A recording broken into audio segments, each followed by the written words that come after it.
In the misted dawn of 1814, when England stood poised between the exhaustion of war and the tremor of change, the old order still clung fiercely to its rituals, its titles and its unforgiving judgments. The countryside lay hushed beneath a pale sky, hedgerows silvered with dew, as though the land itself were holding its breath. It was an hour when truths were easier to face, when decisions made could no longer be postponed by daylight's distractions. At the edge of a decaying estate, a young woman stepped quietly into that uncertain hour, carrying with her not only a small leather valise but the weight of a life that had been planned without her consent. She was the eldest daughter of a baronet whose name still commanded polite bows, though his fortune had long since evaporated into unpaid accounts and silent creditors. At 22, she possessed the composed beauty of someone accustomed to restraint, dark eyes observant rather than hopeful, features shaped more by thought than indulgence. From childhood she had been taught the delicate art of appearing content while surrendering choice after choice. Society praised her manners, her obedience, her suitability. It had never once asked what she desired. That omission had shaped her more profoundly than any lesson in music or French conversation. The house behind her loomed in faded dignity, its stone walls stained by decades of neglect. Once it had hosted hunts and dinners spoken of with admiration. Now it survived on memory alone.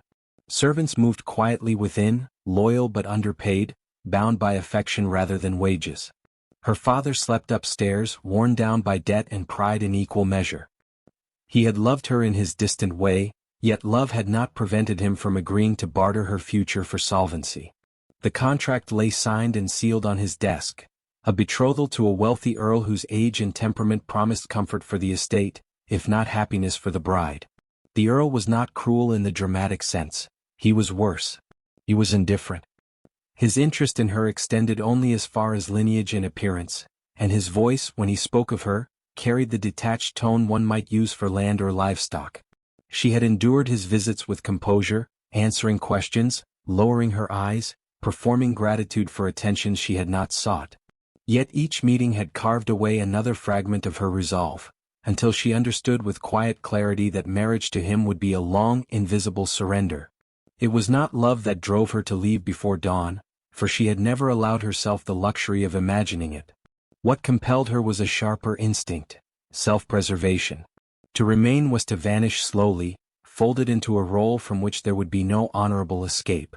To leave was scandal, ruin, uncertainty. Still, uncertainty contained possibility, and that was more than the future promised by obedience. She reached the wrought iron gate just as the first birds stirred in the hedges. Her gloved hand paused on the cold metal, and for a moment she allowed herself to look back. The house was quiet, unaware of the fracture about to be written into its history. She felt no triumph, only sorrow tempered by resolve. Then, as she stepped forward, the measured sound of hooves approached along the gravel drive, deliberate and unhurried, cutting cleanly through the stillness.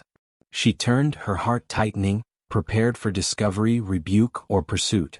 Instead she saw a solitary rider emerge from the mist, mounted on a dark horse whose bearing spoke of discipline rather than ornament. The man astride it sat with restrained authority, his posture unmistakably military. He reined in several paces away, removed his hat, and inclined his head with formal respect. There was no surprise in his expression, only a grave attentiveness that unsettled her more than accusation would have done. The Duke of Harland had been absent from England for years, his name carried home in dispatches and cautious praise. He had fought in the long, grinding campaigns against Napoleon, earning a reputation for strategic brilliance and personal restraint. Unlike other men of rank, he was not known for excess, nor for scandal. His estates were well managed, his conduct unassailable. That morning, dressed plainly for travel, he seemed carved from the same discipline that had sustained him through war. His eyes, a steady gray, regarded her with an intensity that suggested he had weighed this moment long before it occurred. "I hoped I would find you here," he said quietly, his voice low, controlled and unmistakably sincere. She stiffened, unsure whether to retreat or stand her ground. They had met before, of course, at distant gatherings, during his brief returns between campaigns. He had spoken to her then with courteous reserve, never lingering, never presuming. She had noticed him precisely because he had never sought to be noticed. Now, confronted with him at the threshold of her flight, She felt exposed in a way she could not immediately name. "You know why I am leaving?" she said, more statement than question. "I do," he replied. "And I know what awaits you if you go without protection." The word struck her sharply. Protection was a thing she had always been told marriage would provide, though she had seen little evidence of it in the unions around her. She lifted her chin, meeting his gaze. "I would rather face censure than endure a life purchased with my silence." Something flickered across his expression, swiftly mastered. "You underestimate the severity of censure," he said. "England is forgiving only when it chooses to be." They stood there, mist curling around horse and gate alike, two figures suspended between propriety and impulse. She sensed that he was not there merely as a concerned observer. There was intention in his presence, though it remained carefully contained. The Duke had always been a man of limits, his emotions governed as strictly as his actions. Yet beneath that restraint lay something unresolved, something sharpened by years of distance and duty. He spoke again, slower now. "I would not presume to command your choices. But I would offer you an alternative to exile." She listened, wary, aware that any proposal from a man of his standing carried consequences she could scarcely imagine. Yet there was no condescension in his tone, no assumption of authority over her will. That, more than anything, compelled her to remain where she was, to hear him fully rather than flee into the anonymity of the road. As the light strengthened and the mist began to thin, she realized that this encounter was no interruption to her escape, but its true beginning. Whatever path lay ahead would not be walked alone, nor without cost. The gate remained open beside her, the house silent behind. Between them stood the Duke of Harland, offering not romance, not rescue, but a reckoning that would bind her fate to his in ways neither could yet fully comprehend. The Duke did not speak again until they were well clear of the estate, the road unfolding ahead of them in a pale ribbon bordered by bare trees and low stone walls. The morning had fully broken now, mist lifting to reveal a sky washed thin and cold, and with it the reality of what she had done settled upon her shoulders. She rode beside him in silence, her valise secured behind the saddle, every familiar landmark slipping away with an unsettling finality. He had arranged the horse for her without fuss, anticipating her need before she voiced it, and that quiet competence both steadied and unnerved her. It was only when the house was no longer visible that he turned to her, his expression thoughtful rather than triumphant. "You should understand the nature of the alternative I propose," he said. "It is not an act of impulse, nor of charity." She nodded, grateful for the clarity. "I would expect nothing less." He explained with the measured precision of a man accustomed to consequence. England, he reminded her, was not kind to women who stepped beyond its expectations. An unmarried woman fleeing a betrothal would find doors closed, not opened. Even distant relations would hesitate to receive her, fearing the stain of association. Employment suitable to her upbringing was scarce and humiliating, and dependents would merely exchange one form of captivity for another. He spoke without embellishment as though laying out a campaign map, each risk clearly marked. "There is," he continued, "one condition under which your departure would be not only accepted but beyond reproach." She already sensed the answer, yet hearing it articulated caused her breath to catch. Marriage was the answer to nearly every social difficulty, regardless of the cost to the woman involved. Still, the Duke's tone was not that of a suitor pressing advantage. It was rather an offer shaped by restraint. "A marriage to me," he said quietly, "would silence speculation. It would remove you from the authority of your family and render any prior arrangements void." She reined in slightly, forcing herself to meet his gaze. "You do not speak of affection." "No," he replied without hesitation. "I speak of protection, legality, and choice. Affection cannot be summoned at will, and I would not insult you by pretending otherwise." The honesty of that admission unsettled her more than flattery could have done. She had been trained to decode exaggerated praise and veiled threats, but this candor left her momentarily unarmed. She considered the man beside her, his reputation for discipline, the power inherent in his title. To bind herself to him even in name, would alter her existence beyond recognition. Yet unlike the Earl, the Duke did not treat marriage as a purchase. He offered it as a shield and allowed her the dignity of refusal. They rode on in silence, the rhythm of hooves marking time for her thoughts. She recalled their previous encounters, brief and formal, and wondered how much he had observed without her knowing. There had been no declarations, no clandestine meetings, yet now she sensed that this moment was the culmination of a patience forged by war and long absence. His restraint suggested a feeling long mastered, not newly born. By the time they reached the small market town where he had arranged lodgings, her decision had begun to take shape, though fear lingered at its edges. She had fled one certainty only to be confronted with another, vastly more formidable. That afternoon, in a quiet parlor scented faintly with coal smoke and polished wood, she gave her answer. It was not spoken with romance but with resolve. "I will accept," she said, "on the understanding that I do so as a woman choosing her own fate, not as one transferred between masters." His reply was immediate. "You would be my equal in name and in protection," he said. "Nothing less." The marriage was arranged with deliberate discretion. There were no celebrations, no assembled relatives, only the necessary witnesses and a clergyman sworn to silence. She wore a simple gown of pale gray, chosen not to attract notice, and when she placed her hand in his, she felt the gravity of the vow settle upon her more profoundly than any dream of romance could have done. He spoke the words with steady conviction, aware, she sensed, that he was binding himself as irrevocably as he bound her. Afterward, there was no triumphant departure, no public acknowledgement. She became his wife-in-law, yet remained unseen by society. The Duke escorted her not to his principal seat, but to a smaller estate removed from the eyes of London, a place chosen for its privacy rather than its splendor. There she began to understand the true cost of secrecy. She was protected, secure, and yet suspended, unable to claim the title that was hers by right. Life settled into a restrained rhythm. The Duke visited when his duties allowed, his presence calm, undemanding. He treated her with respect that bordered on formality, granting her space while ensuring her comfort. Gradually she learned of the man beneath the title, the discipline shaped by war, the quiet grief for comrades lost, the deep-rooted belief that power carried obligation. He, in turn, observed her intelligence, her resilience, the wit she revealed when unguarded. Trust grew not from grand gestures but from consistency. Yet beyond the walls of that quiet estate, the world continued its performances. News reached her of gatherings she did not attend, of acquaintances who speculated about her disappearance.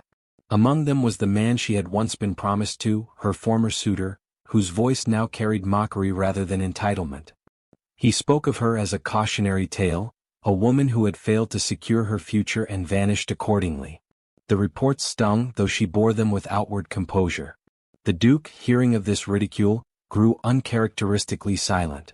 He had intended secrecy as a temporary measure, a way to shield her from immediate harm. Yet each passing day allowed others to define her absence. He recognized the injustice of it, and with it came a reckoning of his own restraint. Protection, he realized, was incomplete without acknowledgement. One evening, as they walked the length of the winter garden, he stopped and faced her fully. "I have delayed longer than I should," he said. "If you wish it, I will present you to the world as my wife." The choice once again was placed in her hands. She felt the familiar tightening of uncertainty, but beneath it lay something new, confidence born of having been respected.